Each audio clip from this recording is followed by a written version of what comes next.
Hey guys, welcome back to our channel. Today we're going to be talking about the camper van that we rented in New Zealand. We booked through Berth, so we booked the Odyssey for Berth. Something that we found when we were looking for tips and tricks is a pretty limited number of videos. So today that's what we're going to show you. We're going to tell you how to turn this camper on and some of the key features, both inside and outside of the van. So let's go.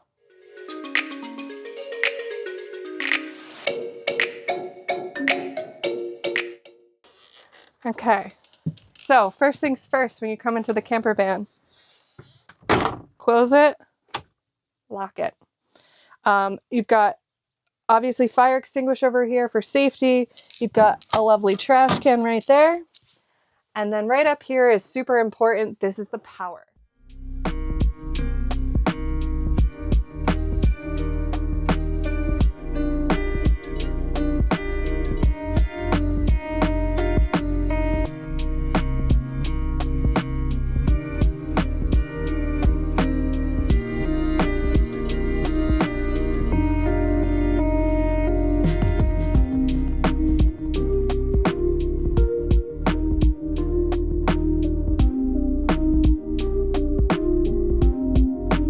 To use the control panel, press the power control button. If these two lights are green, that means it's plugged into power and that the car and house battery are charging. This button allows inside lights to turn on. Press the water control button to use water. Press here for the outside awning light. The bottom row of buttons indicate how the systems are doing, and any flashing means something needs attention. Press this to check the auxiliary or house battery level. Ours is fully charged. Press this for the engine battery level, and it has a good charge. Next is water levels. One press lights the fresh water. Higher level means more water supply. A second press tells you the amount of wastewater. The lower it is, the less there is. This last button is for the control panel lighting itself.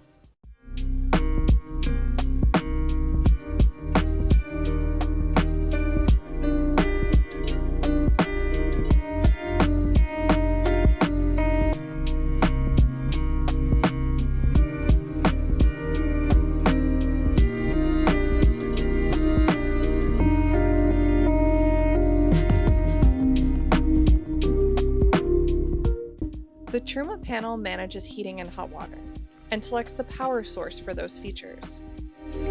To use it, simply press the rotary button and the screen will light up. You can choose from several menus. As you can see, the camper is flashing. This controls the interior heating. To turn it on, press the rotary button again, and turn the temperature to the desired level. You can then use the rotary button to select another item. The next one is hot water. When this is flashing, click the rotary button and you can select from Eco, Hot, or Boost. Next is the energy source menu. This selects which power source will be used for these items. The options include gas, electric, 2-level options, and mix. Finally, there's a fan level, which you can adjust to your desired setting. For the fridge, press the power button until it lights up. This tells you the power source. To select your power source, press and hold this button. When it starts to flash, use the arrows to select the power source you want to use. Once selected, press the square button again. This will tell you the cooling level, which you can also adjust. And finally, press the square button one more time, and your selections will be displayed. Okay, so come peek over my shoulder. I'm going to show you the front of the van. So up here is the driver's seat, obviously. A few key things up here. First, they have tons of hookups. Okay, so I'm actually going to turn this van on so you can see. So, one of the helpful things when you're driving around New Zealand is being able to see where you are going. So it's actually pretty wonderful. I hook my phone up. I've got an iPhone, and so I can actually get a map right there. And as soon as I start it, it will just lead me in the directions that I need. I can turn on music and I can follow along right there. So that's one key thing. When I'm done with it, I can actually just sit there turn it right off. And there are tons of storage spots. Got a little spot for our cords right here. We've got spots for water, cup holders, tons of storage on the side, and there's plenty of room. You got big windows. Something that I also love to point out is at night, you might want a little bit of privacy. No problem to just squinch these things apart and connect them. And in the morning, very easy. Pull it apart, push it back, pull it apart, push it back. And on this side. And finally, you have the same thing on the passenger side.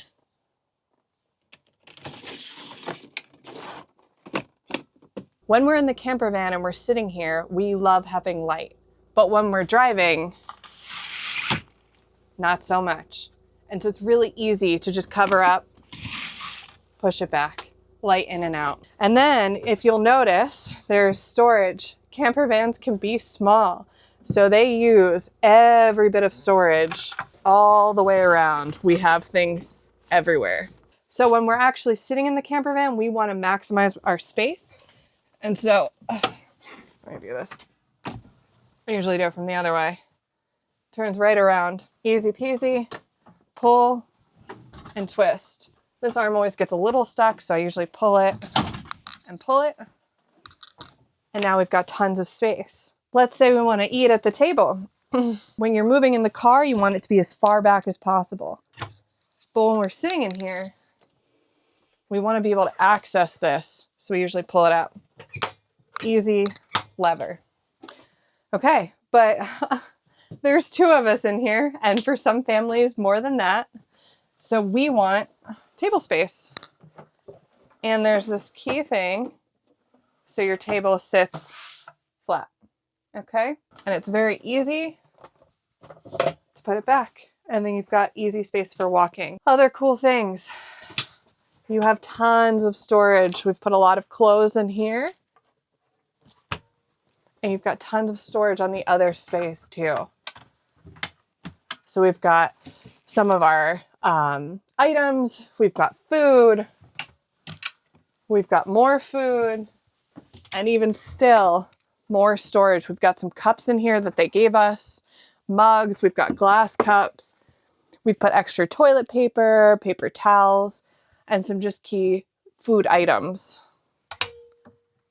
And they all close easily for more storage. All right, so now that you've seen some of the key features of the front of the van, we also want to obviously point out the kitchen. You have a stovetop. Pops open just like that. Turn on the stove, as well as the oven. Got a lovely drawer for all of the utensils. We collected a little bit of mint and basil from one of the campgrounds. I actually love this feature. It's a little board on top of the sink because it just gives you more space. But when you're actually using the sink, it's very easy. We're storing our fruit in there. So just shift it out and then you've got your working sink. Underneath the sink, you've got more stuff. So they're just equipped with every kitchen item you could need. There's a toaster. There's a pot that heats up water. You've got a tray for the oven. So that's one side. And then obviously key, having some food. So I actually have been pretty impressed with the fridge space. Up top, you have a freezer. We've got a few items up there, veggies. And then we've been able to get probably 4 or 5 days of food for just the two of us in here every day. So that's been wonderful. And then finally, underneath the fridge is your last bit of storage. Now we've got pots, pans, strainers. Okay, so we've shown you the kitchen. Moving backward, we now have the bathroom. So we actually have a separate shower, but it's great. You actually have ventilation up top, a rack to hang things if anything gets wet. You have a little storage space and a detachable shower head. Hot and cold. You do need to warm up the water just a little bit before you get in here. They say about 30 minutes. We found it to be a little bit less than that, but just so you don't get surprised with cold water. So once you're in the bedroom, you can actually open this Creates a separate space, so there's a sense of privacy, and then you can see the bathroom. So I'm gonna open this up just so you can have a little bit more light. Again, you've got light coming from the top and from a window. Tons of storage. So you obviously have your toilet, you've got storage here, you've got storage under the sink, and you've got storage over the sink. I'm gonna show you something that I'm quite proud of before I explain the rest of the bathroom.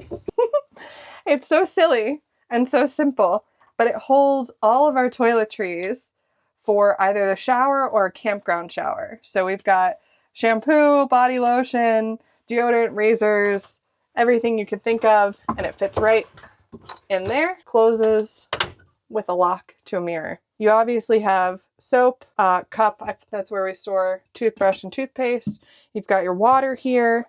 The toilet is a little bit interesting. We're gonna have to go lower for that. Come down here with me. This opens and closes the toilet itself.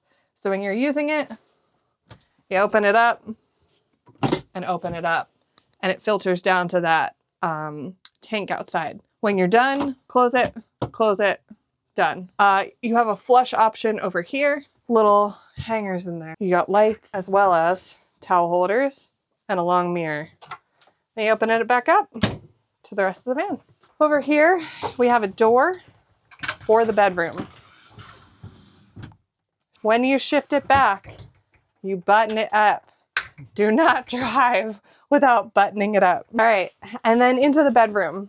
Something that I love about the bedroom is small storage on the side. Both sides have it. It fits our laptops perfectly. Comes with sheets, pillows, a blanket, and then you've got storage. So you've got storage here, you've got hanging storage, you have storage for, you know, extra stuff, and then you've got storage units above the bed and on the other side of the bed. On the bed, you have these lights with USBs in them. So again, just tons of lighting, opportunities to connect power, and then on the one side of the bed, you can see over there. As always, if you're coming to New Zealand, you may have to get a converter. So this is a main power station. So you've got, again, power right here. You may need a converter for that. You've got USB. Got a bunch of little storage here. So we put a lot of our chargeables right here, our trash bag, everything that just makes it very easy to access. But all around this camper, you are going to find plugs. We are still finding them. So you've got a key one down there. You obviously have key one for kitchen power up front. Auto ones for USB right here, but you have another USB and a voltage. So there's plugs in the back, plugs all around. And now for some of the important things in the outside. First things first, storage. So under here, we have space for our luggage all the way in the back. We've got big hard-sided luggage. So there's plenty of room in here for that. And then you can obviously see there's a table, and we've got 4 chairs under here. And in addition to some of the luggage and chairs and table, we also have extra space for all of our important cords, which we'll go over here in a second. Okay, so when you open this up, you actually have to unlock and then open both at the same time to get it to open up. And this leads into our storage unit. Then we close it back, shut it, and then you can lock it up for safety. Right next door, labeled very well, is our gas. It's already open, so pull both. And there's actually a clip here, so you can clip it right in. You can see our propane tank in there, and there is actually space in there for an extra tank. And now that we've gone over this, Eve's gonna show you how to use all of our resources, like filling camper with water and getting rid of waste. So I'll let him explain those things to you. One of the most important things to know about your camper van is how to connect it to power, to ensure the batteries are charged and that you can utilize all the van's features. First, locate the power cable. You will find a small power source on the side of the van, labeled 240. Lift the cover on the van and the cover of the plug. Then take the other end of the cable and connect it to the outside power source and turn on the switch if needed. Remember, it has to be 240 volt power. Equally important is knowing how to manage your van's water supply. You will need 2 hoses for that. This hose is for dumping or ridding your van of wastewater, and this smaller hose is for refilling your van with fresh water. So, freshwater hose and waste or gray water hose. To empty your van of wastewater, you will need to locate the wastewater connection. typically underneath the van. You will need to connect it, make sure it's seated, and close the clips.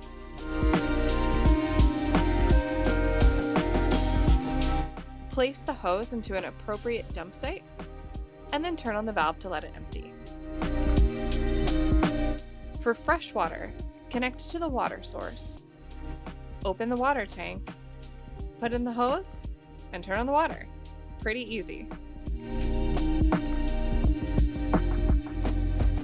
Finally, we need to empty the human waste. You can locate the cassette on the outside of the van. Once open, you will need to lift the colored lever and then pull the cassette out using the handle. Then, turn the movable arm, unscrew the cap, and pour the contents into a designated waste area.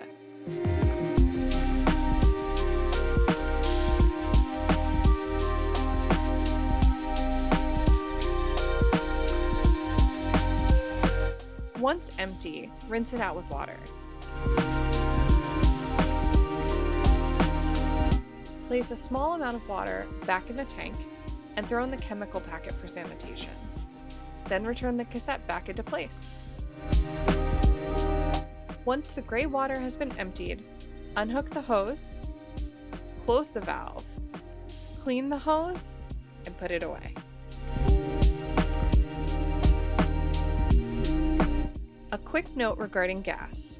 Always be sure to choose the appropriate diesel gas. It may look different in New Zealand than where you were from, and can be easily confused.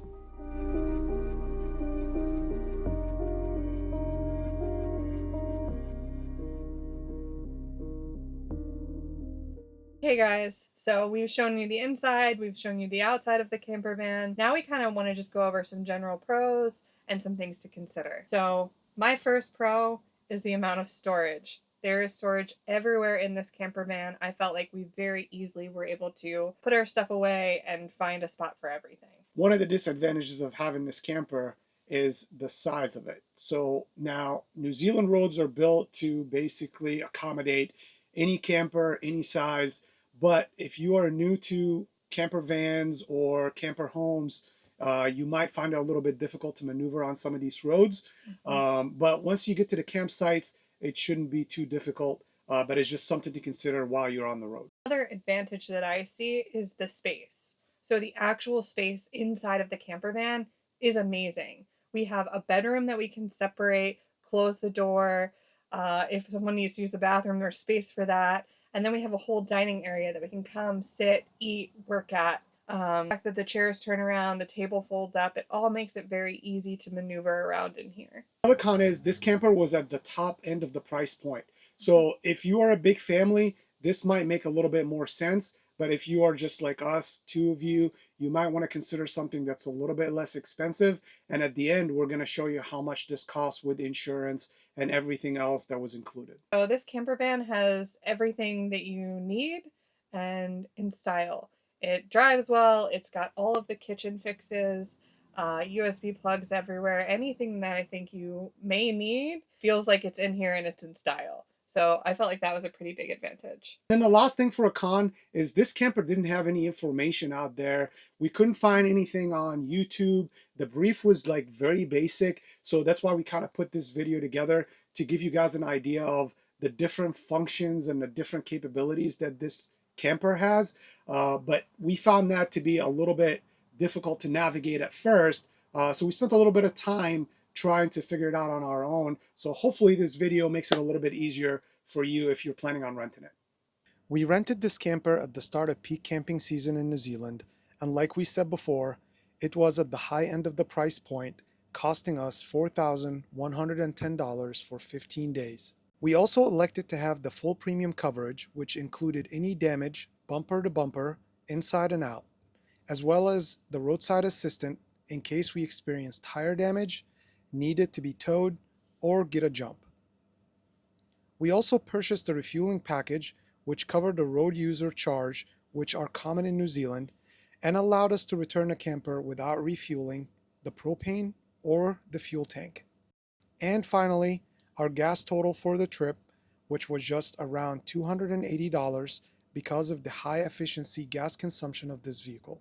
And that's it. We hope you guys enjoyed this video. If you did, please leave us a comment to let us know what you think. Also, consider subscribing if you want to see more videos from Rachel and Eve's RI World Travel. Thank you for watching.